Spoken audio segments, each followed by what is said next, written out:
Ya hasta ahora registramos una buena cantidad de asistentes en esta actividad por estar presentes en este evento titulado La Biblia como texto literario y como registro histórico. Si bien el evento de hoy día va a versar sobre la Biblia, no obviamente se va a abordar desde una perspectiva académica a partir de los estudios en los ámbitos de la filosofía, la filología y la astronomía también. Así que les agradecemos su presencia. Les comentamos por ahora que en el chat de preguntas ustedes pueden ir dejando esas preguntas. Al final de cada una de las presentaciones va a haber un tiempo de interacción con el público en el que vamos a leer las preguntas que ustedes realicen. Y también en ese chat vamos a dejar una lista de asistencia para aquellas personas que quieran un certificado de asistencia, además de la encuesta de satisfacción, que para nosotros es muy necesario que ustedes nos ayuden a completarla. Así que, bien, la dinámica de esta actividad va a ser entonces que va a presentar uno de nuestros invitados, entre media hora y 45 minutos, y después va a haber un tiempo de preguntas. Después otro invitado y así también un tiempo de preguntas, y el tercer invitado y un tiempo de preguntas. Por lo tanto, nos corresponde iniciar con nuestro primer invitado del día de hoy, que es el profesor David Pino Alonso, un profesor que en la carrera nosotros conocemos mucho, y conocemos muy bien, tenemos muy gratos recuerdos de él. Él es profesor de castellano, máster en filología clásica por la Universidad de Salamanca y magíster en ciencias religiosas y filosóficas por la Universidad Católica del Maule, con una tesis sobre el campo semántico de la pureza en el Evangelio de Lucas. Actualmente becario doctoral ANID, cursando el grado, el grado doctor en estudios lingüísticos, literarios y culturales por la Universidad de Barcelona. La tesis está en proceso de escritura y vincula dos grandes pasiones que son la filología y la teología. Obviamente eso da mucho que hablar. Como ustedes ven, las presentaciones van a tener que ver más allá de la situación amplia que reúne las tres ponencias con la Biblia como texto literario, y tienen que ver con algunos asuntos específicos que vamos a tratar. Así que bienvenido, profesor David Pino. Muchas gracias por estar con nosotros. Es un gusto realmente tenerte de vuelta, David, en esta actividad. Es una cosa que siempre quisimos hacer como actividades, porque hay líneas de investigación en el fondo que estaban asociadas que nunca pudiste mostrarnos. Así que te doy la palabra ahora y te escuchamos atentamente. Muchas gracias, director. Muchas gracias también a cada uno y a cada una de los asistentes el día de hoy.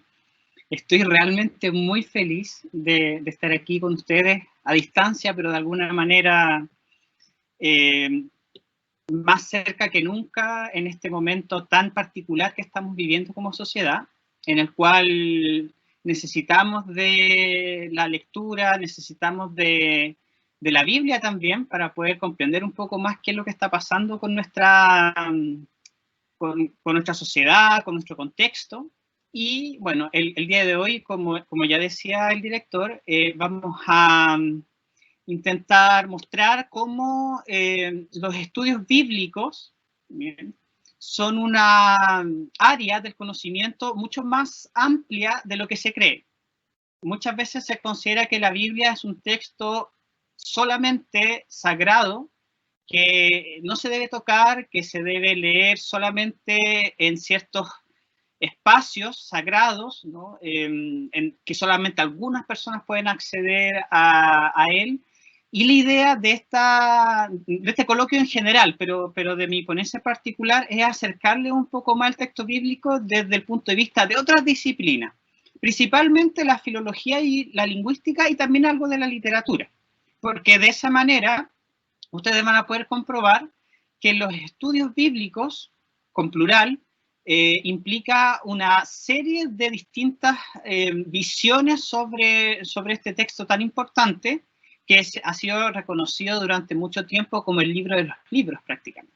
Bien, así que bueno, voy a comenzar inmediatamente para no perder más tiempo. Voy a poner aquí mi cronómetro para no pasarme. y les voy a transmitir el PPT que preparé para ustedes. Si hay dudas o consultas, por favor, no teman realizarlas con el fin de que podamos discutir. Si es que recuerdo, esto es un coloquio y por lo tanto espero de todas maneras que podamos conversar. Dicho esto, entonces, me encuentro compartiendo en este momento la pantalla completa y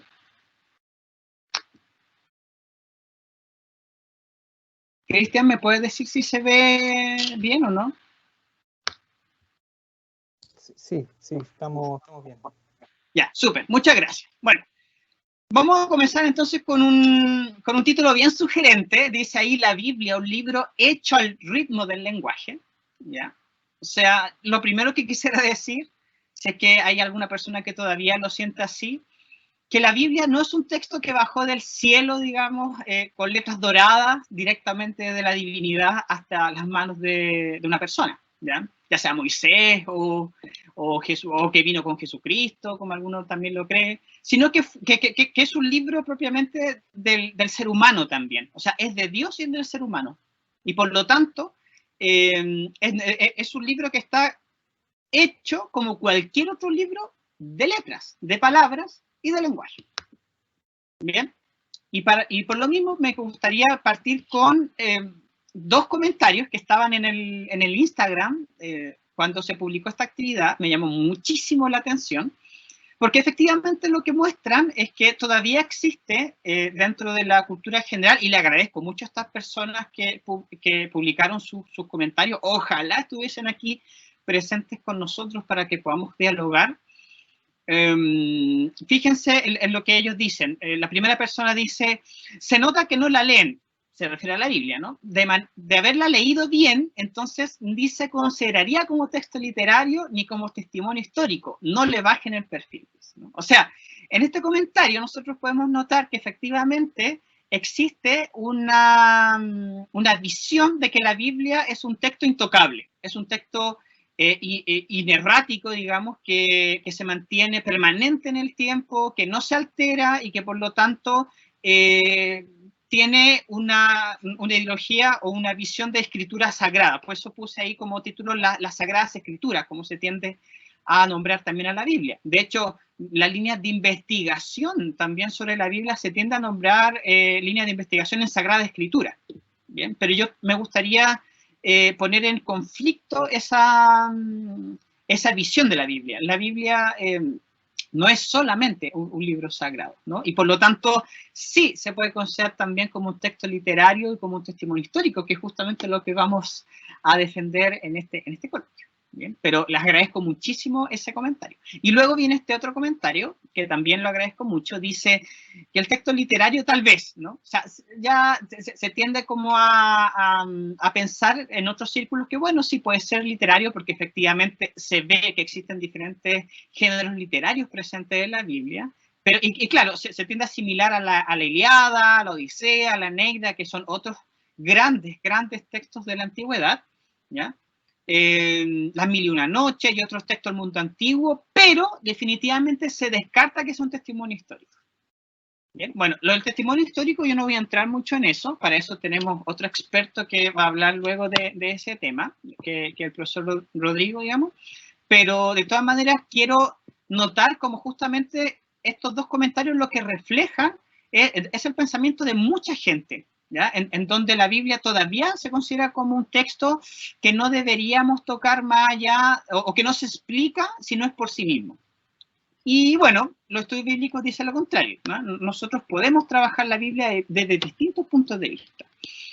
Y de hecho, uno de los aspectos que quisiera poner en relevancia es que la redacción del texto bíblico demoró siglos y siglos, ¿bien? O sea, no nació como una unidad, sino que fueron diferentes fragmentos de texto que se fueron difundiendo a través de distintas comunidades en la antigüedad, en donde se piensa, algunas personas dicen que pueden ser los textos del libro de Job, pero también, según Treboyé, el texto probablemente más antiguo sería el Cántico de Débora, que está en el libro de los Jueces, no se sabe exactamente, pero podría ser en el siglo IX antes de Cristo, hasta el libro de Daniel, ¿ya? Que se escribiría más o menos en el siglo II antes de Cristo. Durante todo ese tiempo se fue como recopilando un canon, se fue recopilando diferentes tipos de textos que luego han conformado lo que nosotros llamamos Biblia, ¿ya? Pero esa Biblia no, digamos, no siempre se le llamó así, ¿bien? Según cada pueblo existen diferentes cánones, ¿ya? Existe el Pentateuco samaritano por parte de un grupo de personas que solamente admiten la inspiración de la Torá. Existe también la Biblia hebrea, ¿ya? Que es la Biblia que mantienen principalmente los judíos hasta el día de hoy. Está la Biblia cristiana con sus dos principales vertientes, que son la protestante y la católica. Entonces, la Biblia como tal es un libro multiforme, es un libro que se fue configurando con los siglos y que además ha ido mostrando el contexto sociocultural de las personas que vivían en esa época, ¿ya? Entonces, esto es súper importante porque está muy demostrado a través de la arqueología, de la filología y de diferentes estudios que se han aplicado al texto bíblico, ¿bien? Y a los textos parabíblicos también que la mencionan.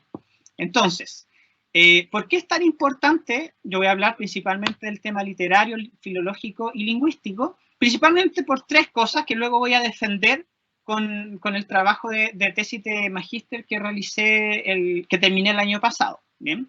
En primer lugar, como ya mencioné, la presencia de diferentes géneros literarios que voy a mostrar inmediatamente a continuación. O sea, en la Biblia no tenemos un libro, digamos, o un tipo de escritura única. ¿Ya? Hay diferentes manos que intervienen, podemos decir inspiradas por Dios, pero diferentes manos, en diferentes contextos, en diferentes siglos, y que por lo tanto ustedes van a poder ahí hallar cartas, van a poder hallar poemas, van a poder hallar súplicas, historiografía, ya dentro de todo, etcétera. O sea, hay muchísimos tipos de género literario, incluso el Evangelio se considera un género literario propiamente tal. Entonces, va a ser un libro en la Biblia completamente abierto a recibir diferentes, digamos, tipologías textuales, entre comillas, o géneros literarios, para usar el término más adecuado, ¿ya? Además, algo también muy importante que a veces se pierde de vista, es que no tenemos los autógrafos del texto. ¿Qué quiere decir autógrafos? En los textos escritos de puño y letra del autor. No tenemos ninguno. O sea, desde Génesis hasta Apocalipsis no hay ningún testimonio hasta ahora que nosotros digamos, este es el texto que escribió Mateo, este es el texto que escribió Moisés. No está, ¿bien? ¿Podría estar en el futuro? Pues no se sabe, pero por ahora no lo tenemos. Entonces, lo que tenemos son copias de copias, de copias, de copias, de copias. La diferencia de la Biblia, ¿ya? O de los textos bíblicos, para ser más preciso, con otros textos de la antigüedad, como los que mencionaba la persona que comentaba al comienzo, la Ilíada, la Odisea, las Mil y una Noche, nosotros conservamos una cantidad inmensa de copias de la Biblia, o de textos bíblicos, ¿bien? En comparación con la Ilíada, la Odisea u otros. Por ejemplo, de estos textos homéricos, a veces no se tiene más allá de una decena o incluso menos de copias, muchas de ellas medievales, que son las más antiguas, que nos permiten acceder a ese texto que habla de una época mucho más remota. Sin embargo, la Biblia cuenta hasta con más de 250.000 copias. O sea, es inmensa la cantidad de copias de textos bíblicos que se hicieron, lo que demuestra la importancia que los textos bíblicos tuvieron para muchísimas culturas, no solamente para el mundo judeo-cristiano, ¿no? Sino también para las comunidades que estaban cerca y que interactuaron con la comunidad judía de la época. Por lo tanto, podemos decir incluso que existe mucha más probabilidad de que lo que aparezca en la Biblia tenga mucho más asidero, no sé si histórico, pero sí historiográfico, de los acontecimientos que se cuentan que otros textos de la antigüedad, de los cuales conservamos mucho menos copias y con mucho más tiempo de diferencia entre las copias más antiguas con el tiempo original al cual se refieren. Ya estamos contando, digamos, con copias, por ejemplo, del Nuevo Testamento, ¿ya? Que podrían estar hacia finales del siglo I. ¿ya? Hay también algunas polémicas sobre los primeros papiros que se encontraron. Hay un papiro bien famoso, el papiro 75, ya que se consideró siempre como los primeros testigos del Evangelio de Juan, pero que lamentablemente, bueno, no sé si es lamentable, así se encontró con la, digamos, así avanza la investigación. Un investigador australiano, si no me equivoco, el 2016 publicó un artículo en donde se pone en conflicto esta antigüedad del texto, pero aún así la distancia que hay entre los supuestos autógrafos y las primeras copias del texto en la Biblia es mucho menor que otros textos, ¿ya? Y por lo mismo es tan importante también la crítica textual, o sea, el estudio de el texto intentando reconstruir lo mejor posible el llamado original, que no era la preocupación de la época. O sea, las personas que escribieron los diferentes textos bíblicos no les importaba realmente si la palabra era la correcta o si al copiar, digamos, se equivocaban o no se equivocaban, como lo pensamos ahora desde el punto de vista científico, sino que ellos se preocupaban del mensaje que estaban transmitiendo. ¿Cuál era el mensaje? Y ese mensaje, nosotros decimos que unitariamente, es un mensaje de salvación, que sería lo que la Biblia quiere proponer desde el Génesis hasta el Apocalipsis, como se dice. ¿Bien? Y por último, ¿por qué es importante también estudiar la Biblia desde el punto de vista lingüístico? Bueno, porque, como ya les comenté, el lenguaje es situado, ¿no? Le pertenece a una comunidad y por lo tanto evoluciona con las comunidades las cuales representa. Eso implica que necesito estudiar el lenguaje, la literatura y la filología para poder comprender e interpretar mucho mejor el texto bíblico. Por ejemplo, aquí les quería mostrar rápidamente dos géneros literarios muy distintos, ¿ya? Que son justamente estos dos textos que les mencioné al comienzo, el Cántico de Débora, ¿ya?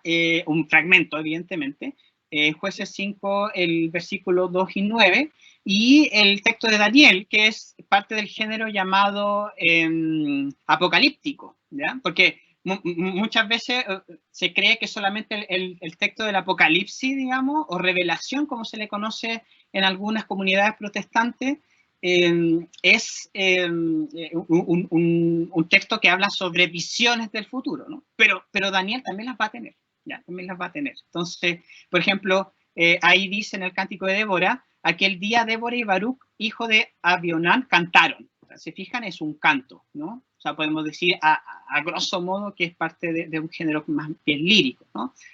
Porque en Israel van los cabellos sueltos, ¿ya? Cabellos sueltos en esa época, de alguna manera, era como presentarse hacia la comunidad. Fíjense ahí que hay una figura literaria, ¿ya? Porque el pueblo, ahí está mal transcrito, pero bueno, el pueblo se ofreció voluntariamente, bendigan al Señor, mi corazón está con los caudillos de Israel, con los voluntarios del pueblo, bendigan al Señor. O sea, hay un cierto mantra que se repite, digamos, que es típico de la poesía hebrea. ¿Ya? Lamentablemente esto es una traducción, esto se puede ver mucho mejor en el texto hebreo, evidentemente original, pero es solamente para mostrarles que en el fondo este texto es muy distinto a este otro texto de Daniel, en donde dice, el primer año de Baltasar, rey de Babilonia, ¿se fijan? O sea, como que tiene un dato histórico, vaya de que sea cierto o no, Daniel tuvo un sueño, visiones de su fantasía estando en la cama.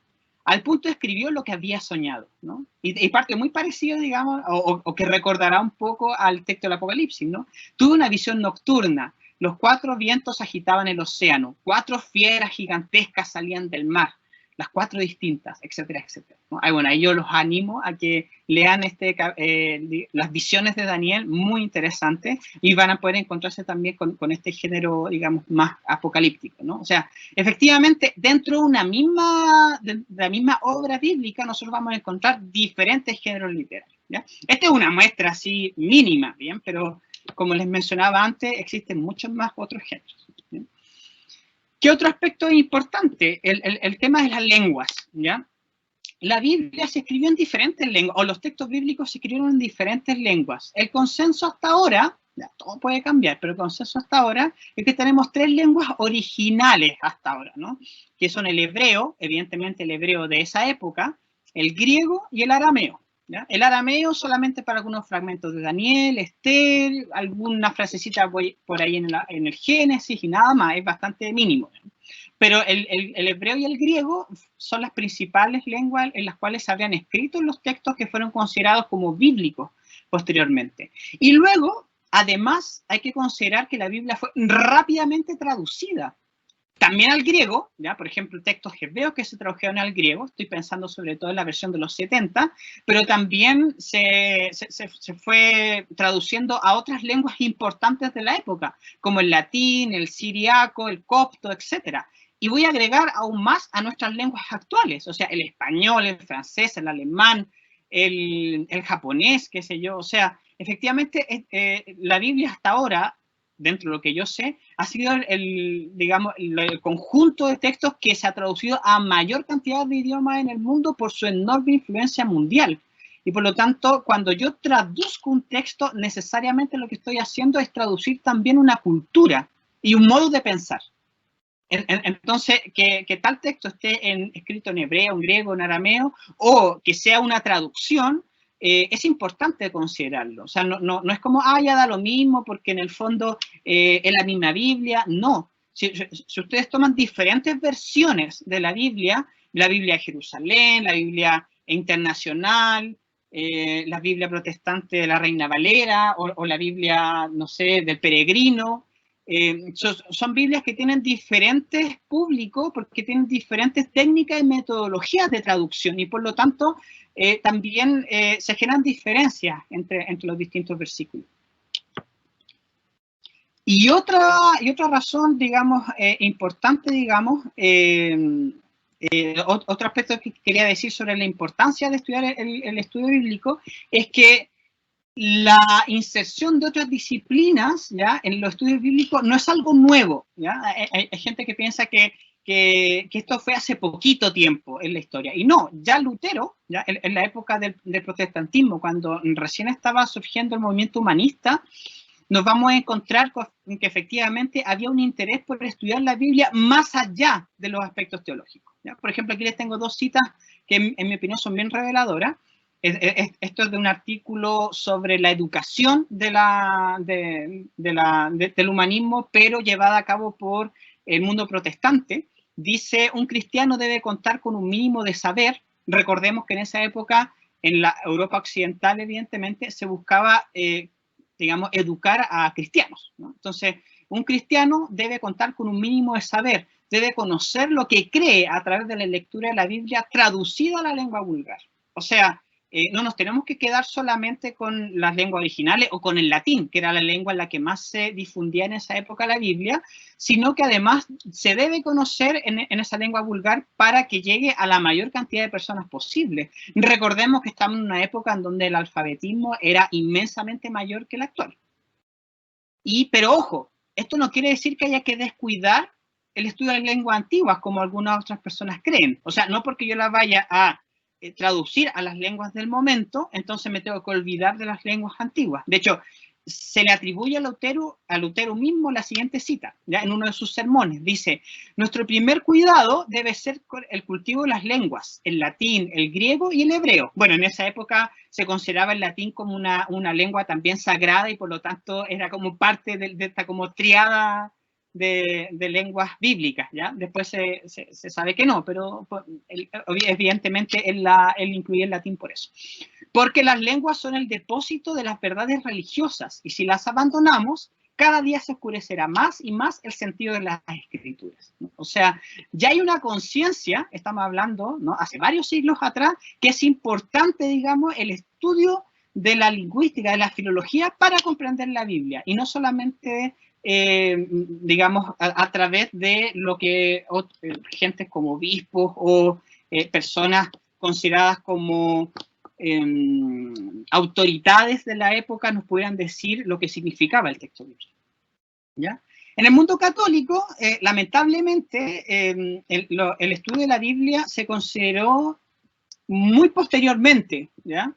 Desde más allá del magisterio, porque a diferencia del mundo protestante, en donde está esta idea de la sola scriptura, ¿ya?, en donde efectivamente se vuelve a la raíz de la Biblia, la Iglesia Católica siempre ha congeniado, digamos, el estudio de la Biblia y la lectura de la Biblia con el magisterio de la Iglesia, que en el fondo se resume en la tradición, ¿ya? Y por lo tanto le ha costado muchísimo más abrirse a el aporte de otras disciplinas fuera de la teología al estudio, digamos, de los textos bíblicos. Entonces aquí yo tengo igual dos citas importantes, ¿ya? La primera de ellas es de una encíclica del Papa Pío XII, ¿ya?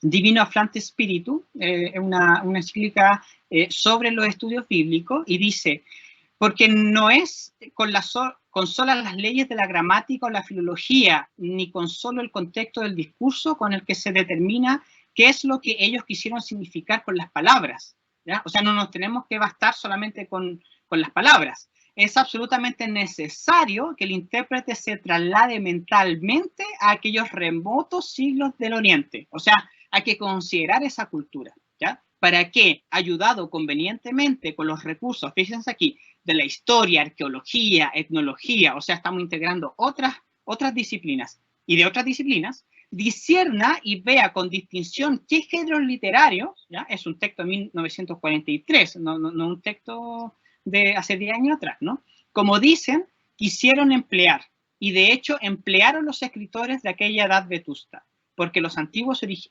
orientales no empleaban siempre las mismas formas y las mismas maneras de decir que nosotros hoy. O sea, igual, muy tardíamente, hay que admitirlo, en la Iglesia Católica también se fue abriendo la importancia digamos, de otras disciplinas que pudieran aportar a los estudios bíblicos, ¿ya? Bueno, y un texto mucho más reciente en donde yo basé, digamos, mi trabajo de investigación actualmente sobre el tema de la pragmalingüística. La pragmalingüística como metodología de trabajo, ¿ya? Este es un texto del 2016 acerca de la aplicabilidad de la pragmalingüística en los estudios literarios. Considera el texto bíblico en su intrínseca dimensión comunicativa y en ella la sistematización de la variedad de los actos lingüísticos que se producen. O sea, tenemos que estudiar no solamente las palabras en sí, sino también el mensaje que esas palabras quieren transmitir. De manera particular en su fuerza ilocutoria, y aquí nos metemos con el típico, digamos, vocabulario propio de los actos de habla, ¿no? Pragmática o transformadora. O sea, la Biblia, como texto unitario, si queremos decirlo así, no pretende solamente revelar una verdad, que también, sino quiere comunicar un mensaje, ¿ya? Entonces, ese mensaje se puede estudiar a través de las disciplinas lingüísticas, como en este caso es la pragmalingüística. Entonces, yo utilizo esta herramienta, o la utilicé para mi magíster, digamos, en teología que hice hace poquito, y la estoy usando también para, como parte de los estudios doctorales que estoy cursando actualmente. Entonces, para eso les quiero hacer un breve resumen, ya, breve resumen, en estos 10 minutos que más o menos que me quedan. Si es que lo miro bien, sí, me quedan como, sí, no, me queda un poquito más, pero bueno. Les quiero resumir un poquito en qué consistió este trabajo, ¿ya? Llamado El campo semántico de la pureza en el Evangelio de Lucas, que fue una tesis que yo escribí para optar al grado de magíster en ciencia religiosa y filosófica, mención teología, ¿ya? Ahí está mi profesor guía, don Mike Van Treck, a quien le agradezco, digamos, porque fue un teólogo que a mí me permitió, digamos, entrar a la Biblia desde otras disciplinas, y también ahí está la comisión evaluadora de esta tesis, ¿ya? Entonces, como ustedes pueden ver en el título, o sea, es como lingüística aplicada desde mi punto de vista. O sea, es una lingüística de la teoría del campo semántico, ¿ya? Aplicada a un concepto muy importante de la época, que es la pureza en el Evangelio de Lucas. Bueno, voy a intentar saltarme temas como muy teóricos para no torturar a nadie, pero evidentemente si alguien quiere hacerme alguna pregunta o quiere profundizar, le puedo contestar, o evidentemente también dar algunas lecturas para que puedan profundizar sobre esto. O sea, con toda libertad, por favor, ¿ya? Bien, entonces, ¿cómo nació la idea de esta tesis? Bueno, en primer lugar, la tesis, como ustedes pueden ver ahí, está enfocada en 4 disciplinas principalmente. No solo, pero principalmente en estas 4. O sea, la filosofía del lenguaje, ¿ya? De dónde sale todo este tema de los actos de habla, la filología propiamente tal, ¿ya? Porque se hizo un pequeño análisis de crítica textual en los textos que fueron seleccionados para la tesis, evidentemente los estudios bíblicos, ¿ya? Desde el punto de vista muy general, y también algunos parámetros propios de la antropología cultural, que en el fondo nos permitió respetar de alguna manera a la cultura, digamos, en la cual se escribió este texto. Entonces, esta tesis tuvo los siguientes objetivos, no los voy a leer todos, pero solamente el general para que quede más o menos claro. El general era elaborar una propuesta de lectura literaria antropológica que postule el acto de habla directivo pronunciado por Jesús y dirigido a una persona considerada impura como un signo de purificación e integración social. ¿Bien? O sea, en varias lecturas del Evangelio de Lucas principalmente, pero también en otros evangelios, ¿por qué no? Yo circunscribí esto a Lucas por un tema de acotación. Nos vamos a encontrar con que Jesús en algunos episodios, digamos, se encuentra con diferentes personas y esas personas las cura de diferentes enfermedades o las libera de una posesión demoníaca. Entonces, yo pensé que desde el punto de vista lingüístico podría ser un pequeño análisis en el que pudiese determinar que las palabras que estaban asociadas, digamos, a los exorcismos, ¿ya? Y a las curaciones pertenecían a un solo gran campo semántico. Ese campo semántico sería el campo semántico de la pureza, ¿ya? La pureza vista como una como un área de la realidad en la cual los seres humanos hacemos separaciones del resto y que nosotros consideramos de que hay un cierto grupo que se encuentra, digamos, límpido, puro, frente a otras personas que estarían contaminadas por ciertas enfermedades, ¿ya?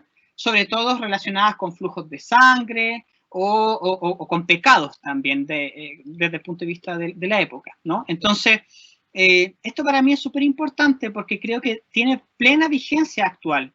O sea, nosotros hasta el día de hoy, por ejemplo, con ciertas enfermedades como el VIH, por ejemplo, tendemos a discriminar a las personas, o incluso ahora también con el coronavirus, también este tema de la distancia social. Yo no estoy diciendo con esto que no hay que respetar la distancia social, por favor, hay que respetarla, pero de alguna manera todavía vemos que las personas pueden ser de alguna manera como agentes de contaminación propiamente tal, ¿ya? Y bueno, quise desde el punto de vista lingüístico realizar un análisis para ver cómo Jesús, ¿ya? En estos diálogos que sostiene con alguna de esas personas que purifica o libera de los exorcismos en el Evangelio de Lucas, se puede considerar como una reintegración social de la persona, ¿ya? Bueno, y luego ahí tengo algunos objetivos específicos. ¿Cómo lo hice? Bueno, lo hice de un modo bien artesanal, como se dice, ¿ya? Pero válido para el estudio filológico, en donde se leyó evidentemente todo el texto del Evangelio de Lucas y evidentemente otros textos paralelos. Se hizo una selección de aquellas lecturas del Evangelio de Lucas llamadas perícopas, ¿ya? Que son distintos digamos, episodios en los cuales Jesús cura o libera a alguien de alguna dolencia, ¿ya? Luego se etiqueta, ¿ya? Las palabras que pertenecen a dos campos léxicos principalmente, el campo léxico de las curaciones y el campo léxico de los exorcismos, y finalmente eso se interpreta a la luz de la antropología cultural, se interpreta a la luz de los estudios de crítica textual y de esa manera se realiza una propuesta de lectura. Entonces, para eso se dividieron los textos en 3 grados, ¿ya? Los textos de grado A, textos de grado B y textos de grado C. Y para un análisis más profundo, en el caso de la tesis de teología, solo me centré en los textos de grado A, que son aquellos en donde Jesús tiene una interacción a través de un diálogo directo con las personas, digamos, que cura o que sana, ¿ya? ¿Y qué significa esto del estilo directo? Si ustedes recuerdan ahí un poquito del castellano, el lenguaje del colegio, en el fondo lo que hace el narrador del texto es darle la palabra al personaje, ¿ya? O sea, no es que el relator me cuente, no es que y Jesús le dijo tal cosa, ¿no? Sino que, y dijo, 2 puntos, cúrame por favor, por decirte algo, ¿no? Y Jesús le dice, 2 puntos, no sé, tu fe te ha salvado, o ¿qué quieres que haga? O no sé, ten compasión de mí, etcétera. O sea, que efectivamente en el texto se da o se intenta transcribir exactamente lo que la persona dijo en el momento de comunicarse con Jesús, ¿ya? Se usa un estilo directo, eso es lo que quiere decir. Entonces, de este corpus total, ¿ya? De más de 15 perícopas, creo que son 17 o 18, hay solamente 5 que cumplen con este parámetro de inclusión y de exclusión, ¿ya? En donde efectivamente Jesús tiene esta interacción dialogal con algunos de ellos. 2 exorcismos y 3 curaciones. Por un tema de tiempo, solamente voy a mostrar un análisis de uno de ellos, ¿ya? Como para que quede un poquito más claro este tema, ¿bien? ¿Cuáles son estas perícopas? Las 5 que, digamos, analicé con mayor detención. Bueno, estos son los títulos que dan los editores, porque no es inspirado estos títulos, pero Jesús enseña en Cafarnaúm y cura a un endemoniado, la curación de un leproso, el endemoniado de Gerasa, los 10 leprosos y el ciego Jericó, ¿ya? Entonces, yo me voy a centrar en la cuarta, ¿ya? Que es la lectura de los 10 leprosos, ¿bien? Que, dicho sea de paso, fue la lectura que a mí me inspiró en todo el proceso de escritura del magíster, ¿ya? Porque me generó mucho impacto, digamos, esta curación en particular, y decidí hacer este trabajo inspirado en esa lectura en particular, y luego se fueron integrando el resto. Entonces, aquí solamente les quiero mostrar un poco de los resultados, ¿ya? Del trabajo. Hay una tabla gigante en la tesis, no la voy a mostrar acá. Aquí solamente puse un fragmento en donde está, digamos, el texto propiamente tal, si está la presencia del estilo directo o no, entonces ahí ya tiene etiqueta B o C, dependiendo de si Jesús cura a distancia o no. Y luego, en el caso de las curaciones, se hizo una división de mundos en la cual nosotros nos referimos a los referentes propiamente tal. Por ejemplo, la lepra, estar leproso, o limpiar, el efecto de limpiar, si se fijan, o sea, son nominalizaciones de alguna manera. Y las acciones, que están más ligadas a verbos, ¿bien? Rogó, si quieres, quiero hacer esto, sé puro, etc. O sea, que de alguna manera hacen avanzar la narración del texto. Por otro lado, tenemos el campo semántico de los exorcismos, y aquí la división fue distinta. La división se hizo según las 3 etapas que tienen los exorcismos en la realidad, ¿ya? Que son el anagnorismos, ¿bien? Que es como el reconocimiento. Seguramente ustedes conocen la palabra en español anagnórisis, ¿ya? Que es cuando hay 2 personas que se reencuentran, ¿bien? Está la epitagué, ¿ya? Que es el momento del mandato propiamente tal. Aquí está, en mi opinión, el acto de habla directivo, el mandato, la orden.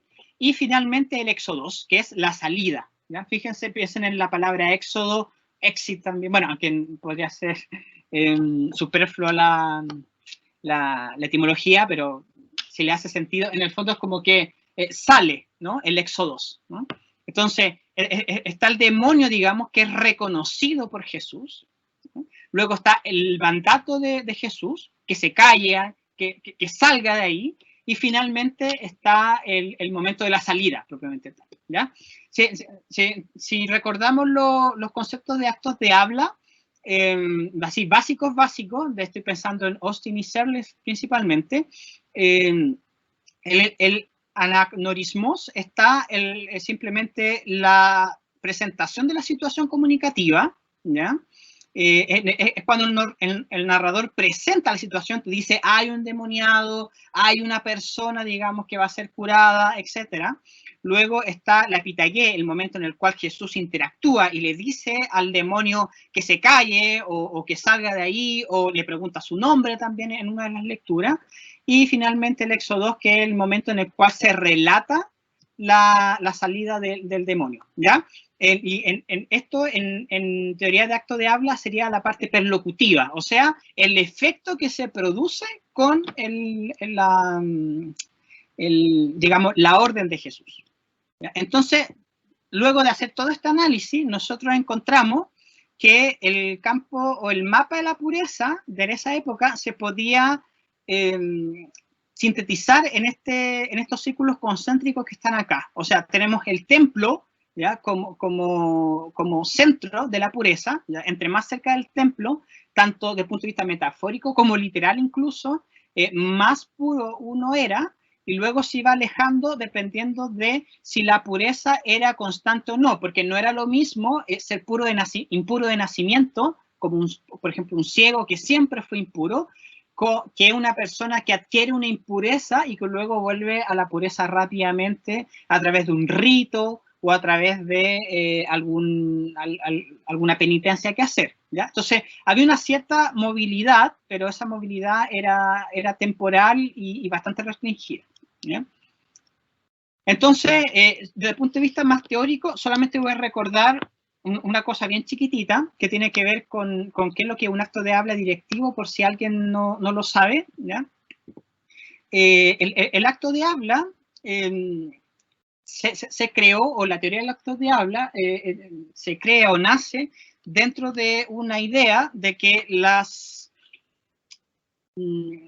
interacciones, digamos, son principalmente orales, ¿ya? Entonces, no es llegar y aplicar los actos de habla a la Biblia, ¿ya? Porque al menos incluso Austin consideraba de que la literatura, lo decía así, no fui yo, yo puedo buscar, por ahí tengo la cita, la literatura era una suerte como de parásito del lenguaje, ¿no? Entonces, usa ese término, ¿no? Entonces, no era llegar y aplicar el acto de habla en un texto bíblico, ¿ya? Que un texto que se escribió chorrocientos años antes que nuestra época, ¿no? Entonces, yo tuve que justificar eso, y para eso acaba de salir un artículo publicado sobre ese tema, que los invito a leer en la revista Contexto, pasando el aviso, que es sobre la aplicabilidad, digamos, de los actos de habla en la Biblia, ¿ya? Que en el fondo es parte del primer capítulo de la tesis. Entonces, si ustedes van directamente a Serler, ¿ya? Él menciona en su libro Actos de Habla que existen dos modos principales de pedir, ¿ya? Uno puede rogar o uno puede ordenar, que es justamente lo que ocurre en estas lecturas bíblicas, ¿ya? O sea, la persona que requiere la curación o la persona que está, digamos, poseída por el demonio, por un intermediario normalmente, le ruega a Jesús que sea curada, ¿ya? O sea, hay un ruego, hay una solicitud, ¿ya? Por tanto, un acto de habla directivo. Pero también hay otro acto de habla directivo de parte de Jesús de vuelta, pero que ya no es un ruego, sino que es una orden, ¿ya? Que en este caso es que esa persona haga algo, por ejemplo, que se presente con el sacerdote, o que se vaya a lavar alguna parte, o que dé testimonio de su fe, por ejemplo, etc. O sea, hay diferentes órdenes que da Jesús, ¿ya? Y el efecto que se produce es la purificación de la persona, en el fondo, ¿ya? Bueno, y tanto el ruego como la orden están constituidas por estas cuatro partes. Si es que analizáramos el acto de habla, por el contenido preposicional, por la preparatoria, por la sinceridad y por la esencial o lo esencial, ¿ya? Que si alguien no sabe lo que son, los tengo acá, ¿ya? El contenido preposicional se refiere a lo dicho en un acto futuro, pues la acción todavía no ocurre, ¿ya? O sea, está la situación, ¿no? Está la persona sufriendo una enfermedad, está la persona, digamos, sufriendo el aprisionamiento de un demonio, ¿bien? Y de alguna manera el acto de habla todavía no ocurre, ¿ya? Luego existe la preparatoria, ¿ya? Que hay ciertas condiciones que tienen que cumplirse para que este acto de habla surta efecto. Por ejemplo, si alguno de ustedes, ¿ya? Dijera que mañana se decreta cuarentena en alguna parte de nuestro país, su palabra no tendría ningún valor, porque ustedes no son el ministro de Educación o no son de Salud o no son una autoridad sanitaria, por ejemplo, ¿ya? O sea, tienen que cumplirse ciertas condiciones y aquí se cumplen esas condiciones. O sea, Jesús es reconocido como un maestro, es reconocido como una persona con palabra de autoridad y que por lo mismo puede dar estas órdenes. Y por otro lado, están estas personas que ruegan y que también son reconocidas como personas que necesitan ayuda. Eso es lo que quiere decir esta segunda parte de la preparatoria, ¿no? Entonces, aquí nosotros podemos vislumbrar la petición propiamente tal de la persona, ¿ya? Luego, para que el acto de habla se cumpla, tiene que tener sinceridad. ¿Qué significa eso? Significa que la persona, esto va a sonar tonto, pero que la persona quiera o que la persona desee realmente lo que está pidiendo. ¿Ya? Porque, bueno, existe la mentira, existe la insensibilidad también, como que yo no estoy de acuerdo con lo que digo, eso puede ocurrir eventualmente. ¿Ya? Entonces, no, aquí se supone que todos los actos son sinceros. O sea, si la persona enferma pide una curación, es porque realmente quiere curarse. ¿Ya? Y por último está la esencia, que en el fondo es la parte perlocutiva, es lo que ocurre finalmente, es la etiqueta que se le coloca al acto propiamente tal, ¿no? Entonces, es el intento verbal para conseguir que el oyente haga el acto que yo quiero que haga, en el fondo. Entonces, y con esto voy terminando, ¿ya? Aquí está la lectura de Lucas 17, 11, 19, ¿ya? Que es la lectura de los 10 leprosos. No la voy a leer entera por un asunto de tiempo, pero se las cuento así entre actos, digamos. Está Jesús, ¿no? Con un grupo de discípulos bastante amplio, y llegan 10 varones leprosos y le piden que los curen. Pero no le dicen, cúranos. Le piden compasión, que eso es bien interesante, les piden compasión. Entonces Jesús, ¿ya? No los cura inmediatamente, ¿no? Que eso es lo interesante, sino que él dice, ok, vayan, preséntense a los sacerdotes, y ellos le hacen caso, los 10. ¿Ya? Y resulta que ellos finalmente se curan a distancia, ¿ya? Y luego hay uno de ellos que se devuelve y da las gracias por esa curación. Eso es lo que ocurre así en un minuto. ¿Bien? Entonces, lo interesante es que esta lectura, ustedes la pueden analizar primero desde el punto de vista de la crítica textual, en donde el texto, comillas, original griego, está la palabra aquí epentesan, ¿ya? Que significa salieron al encuentro, ¿ya? Tiene un sentido, ¿ya? En donde las personas querían realmente encontrarse con Jesús. Pero hay otras variantes, hay otros textos que no mencionan este epentesan, sino que mencionan opu esan, ¿ya? Que en el fondo son dónde estaban. O sea que ahí no decía salieron al encuentro, sino que decían dónde estaban. Entonces, es súper importante tener esto en cuenta, porque en el fondo hubo una divergencia en los distintos copias que se fueron dando, ¿ya? En la historia, ¿ya? Y bueno, uno toma ciertas decisiones dependiendo de qué es lo que se supone que debería ser la palabra más adecuada dentro de ese contexto, ¿ya? También ocurre con el pronombre autou, ¿ya? Que está acá, que varios testigos no lo tienen, ¿ya? Sobre todo un testigo que es el Códice de Beza, que es un testigo importante, pero que tiene varias variantes. Entonces, de alguna manera, su presencia refuerza la idea de que fue una iniciativa propia de los leprosos de encontrarse con Jesús, que si no estuviese, no queda tan claro, ¿ya? Entonces, por eso es importante el estudio de la parte, digamos, de la crítica textual, ¿ya? Luego está esta parte del análisis del acto de habla. Tenemos primero el acto de habla en donde Jesús le pide, en donde los leprosos le piden a Jesús compasión, ¿ya? Ahí está la frase, ¿ya? Éles son gemas, ¿ya? Ten compasión de nosotros, ¿bien? Luego está la respuesta de Jesús en el segundo acto de habla, que en el fondo es por etheutes epidesate, ¿ya? Eutos tois erusin, ¿ya? Y presentaos a los sumos sacerdotes, ¿ya? En el fondo no es como te curo, sino ve a presentarse al sumo sacerdote, es una orden, ellos siguen esa orden, ¿ya? Y eso es lo que de alguna manera permite mostrar de que efectivamente estos actos de habla presenta, digamos, una manera de reintegración social distinta a la que se esperaba. O sea, que en donde la curación no está necesariamente en la purificación ritual, sino en una purificación que es más del alma que del cuerpo, propiamente, ¿ya? Hay varias cosas que me caen en el tintero, es por un tema de tiempo, pero bueno, voy directamente a las conclusiones, ¿ya? No de la tesis, sino de esta presentación sobre el tema de la pertinencia de estudiar la Biblia desde el punto de vista de otras disciplinas. En primer lugar, decir que la Biblia es un texto multiforme, escrito por seres humanos situados en una realidad social, lingüística o cultural. No bajó del cielo, por favor, hay que quitarse eso de la cabeza, por muy lindo que parezca. Al estudio bíblico se le pueden aplicar, por lo tanto, todas las metodologías de trabajo disciplinar propias de cualquier texto hecho de palabras, le puse ahí, o sea, se entiende la antropología, la historia, la astronomía, como lo vamos a ver después, etcétera, etcétera, ¿ya? Y su estudio disciplinar, ojo ahí también para los creyentes, no niega su carácter teológico, sino que lo complementa o lo hace más, digamos, relevante, porque en el fondo permite acceder al discurso religioso, ¿ya?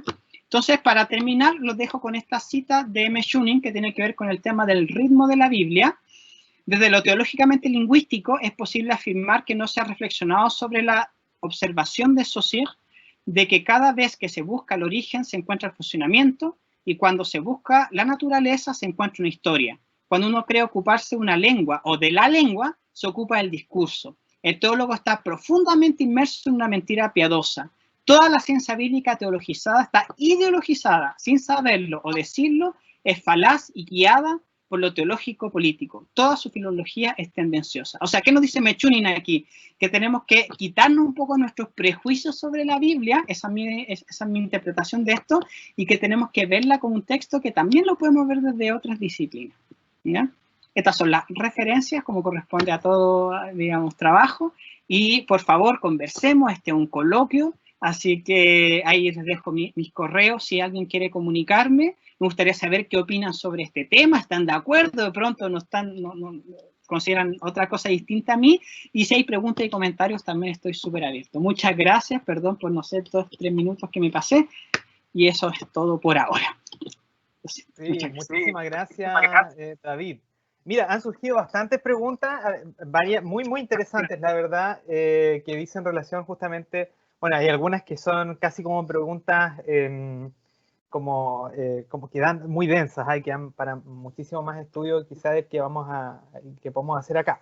Pero lo primero, por ejemplo, Bárbara pregunta si la Biblia podría ayudarme a estudiar las creencias de los pueblos cercanos a los creyentes de Dios. Al parecer, demonizo, ella explica una situación personal, a los dioses de otros pueblos como Istar y Moloch, y me gustaría saber la opinión de estos pueblos con respecto a los creyentes en este contexto. O sea, esa parte no la entiendo muy bien, pero sí, a ver si la Biblia podría también ayudar a estudiar otros pueblos en el fondo. Sí, claro. Sí, cortito. Sí, absolutamente. Y al revés también. ¿Ya? De hecho, porque la Biblia a veces se cree como que fue el único libro escrito en la época, ¿no? Y no, hubo muchos textos, ¿ya?, que circularon en paralelo a la Biblia. De hecho, se habla de los textos, digamos, de apócrifos también, posteriores a la Biblia, o también de textos parabíblicos. Hay toda una serie, digamos, de, por ejemplo, Flavio Josefo, que también habla sobre la Biblia, que menciona a Jesús, por ejemplo, textos egipcios, mesopotámicos, que también, digamos, se refieren al mundo judío, y también la Biblia, ¿no? La Biblia en algún momento menciona algunos personajes históricos importantes, qué sé yo, Ramsés, Nabucodonosor, etcétera, que de alguna manera también es un testimonio, digamos, de la presencia de esas culturas.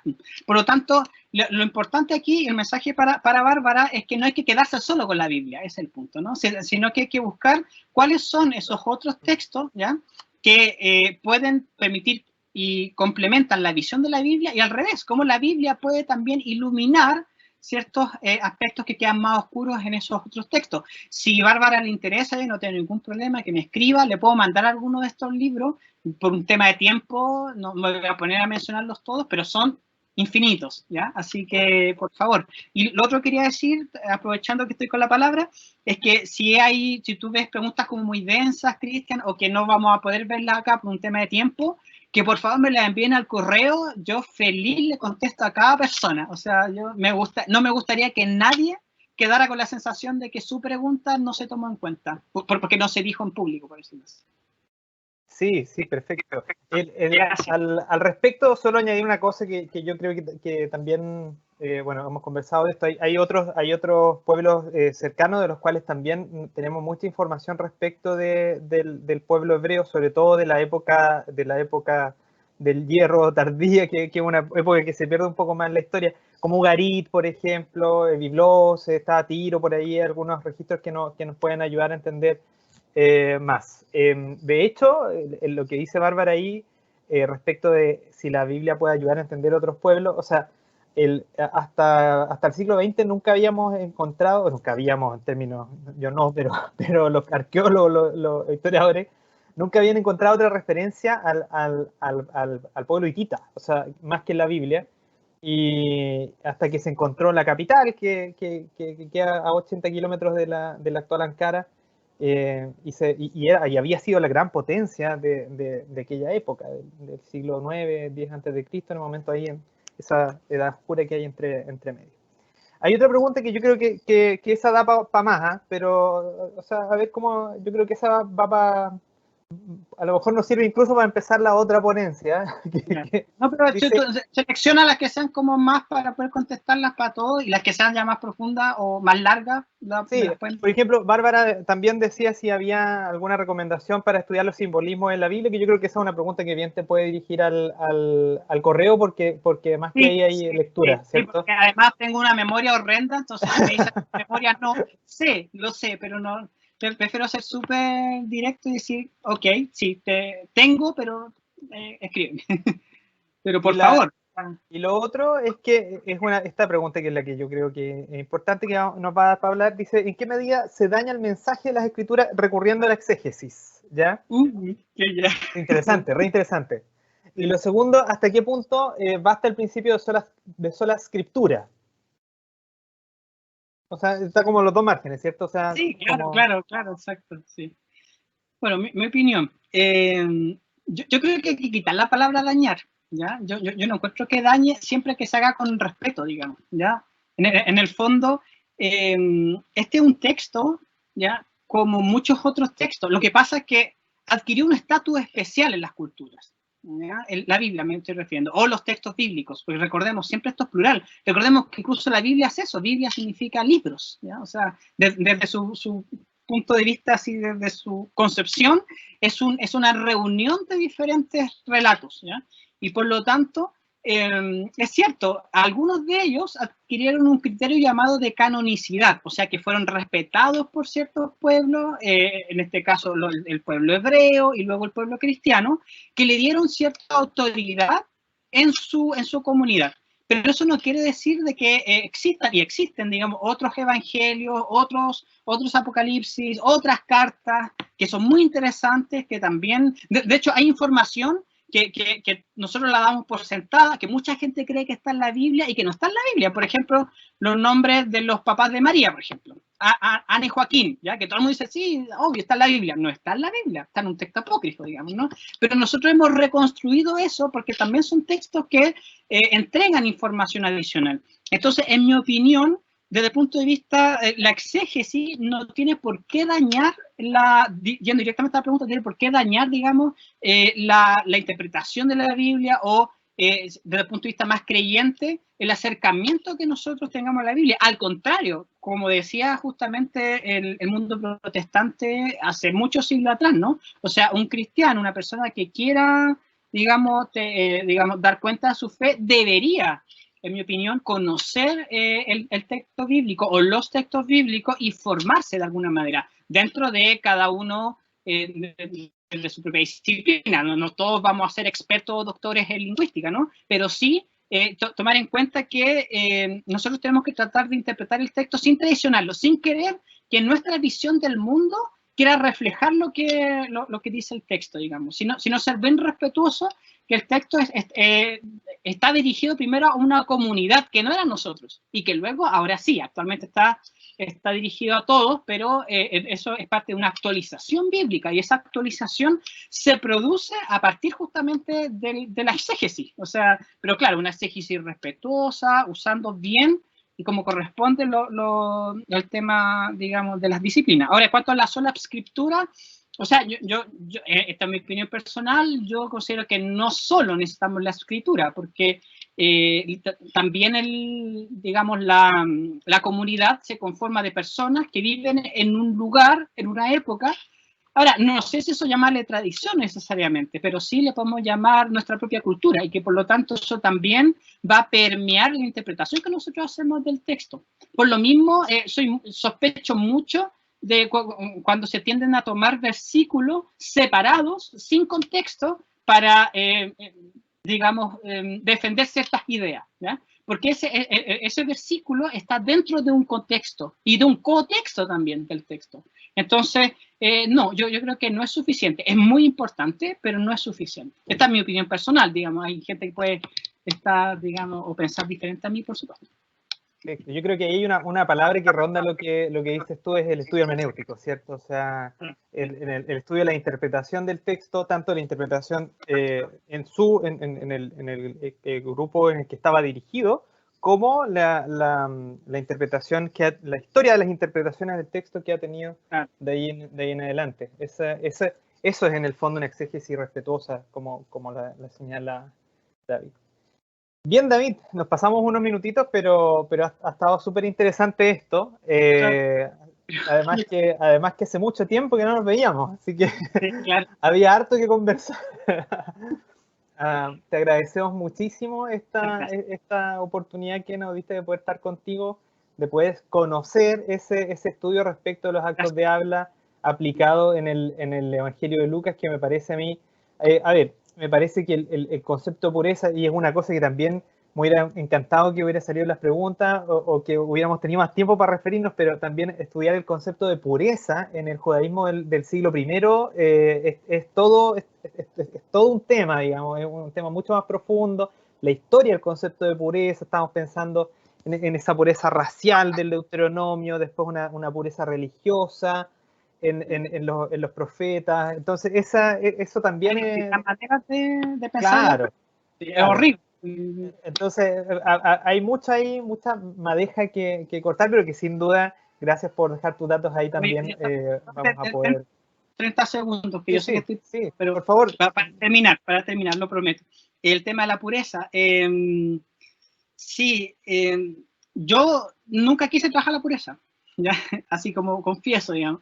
Yo quise trabajar la discriminación. Ese era mi foco. Pero mi tutor, y de hecho me convencí de eso, y ahora soy un enamorado del tema de la pureza, me convenció de que el término discriminación no es algo que nosotros podamos realmente aplicar a la época. ¿Ya? Entonces, en el fondo, de eso se trata el trabajo respetuoso con el texto. El texto es parte de una cultura. Entonces, sí, el concepto de pureza es parte del contexto bíblico.